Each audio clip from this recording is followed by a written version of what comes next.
საგანძური ეროვნული არქივის ფარგლებში.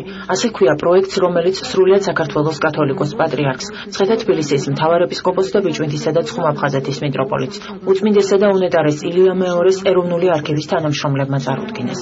ინიციატივის ფარგლებში მეცნიერებმა დაამუშავეს ფონდებში დაცული ის ფოტო და წერილობითი მასალები, რომლებიც საქართველოსა და საზღვარგარეთ ჩატარებული ექსპედიციების დროს ჩვენი ქვეყნის საგანძურის ისტორიას ასახავს.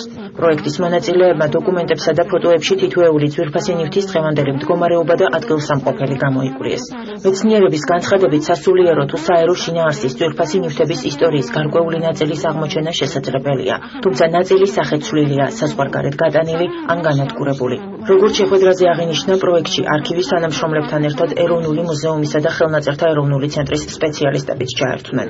საქართველოს ეკლესიის მწყემსმთავარმა სტუმრები დაალოცა და გაწეული შრომატევადი მუშაობისთვის მადლობა გადაუხადა.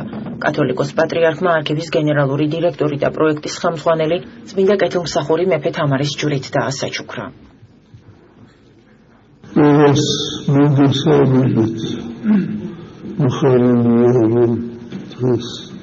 შეხვედრა შეესწრო ჩვენთან საპატრიარქოში ის სამართლები, რომელიც ახუნდა იყოს წარმოდგენილი მეტად საინტერესოა, საჭიროა. მოგებული ვართ ასეთი ანალიზისათვის. მე ვფიქრობ, რომ კიდევ დადგება დრო, როდესაც ჩვენ არ მოვაჩენთ ახალი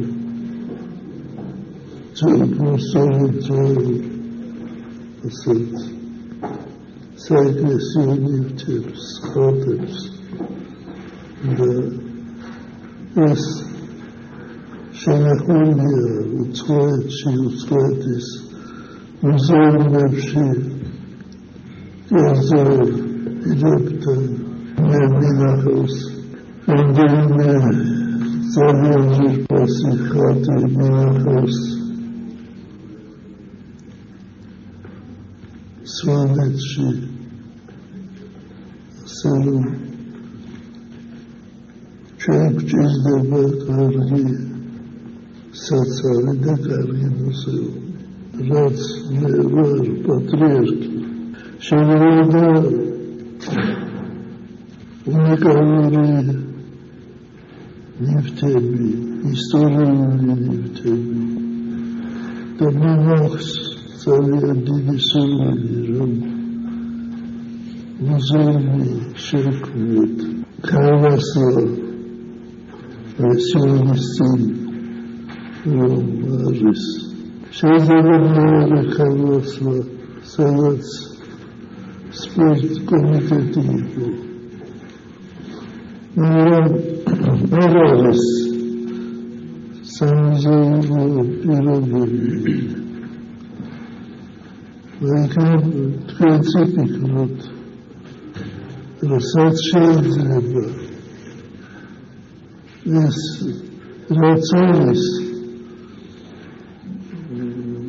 ეს ხალხი უნდა ხედავდეს ამას და ამაყობდეს, რომ ასეთი განძი გააჩნია ქართულ ხალხს.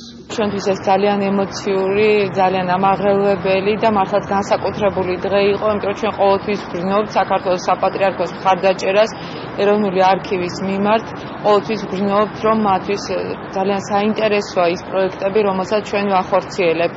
მადლობლები ვართ ამ მხარდაჭერისთვის. ჩვენ უკვე შევისწავლეთ დაახლოებით 1000-მდე ფოტო და ასევე დოკუმენტი და ვაგრძელებთ მუშაობას. ძირითადად მაინც საუბარი ფოტომასალაზე, ეს არის შემოქმედის მონასტრის გაძარცვის ფაქტები და მონასტრიდან დაკარგული ხატები, ეს გახლავთ რუსუდანის ჭედური დროშა, ეს არის გელათის მონასტრის სიძველეები და ასე შემდეგ.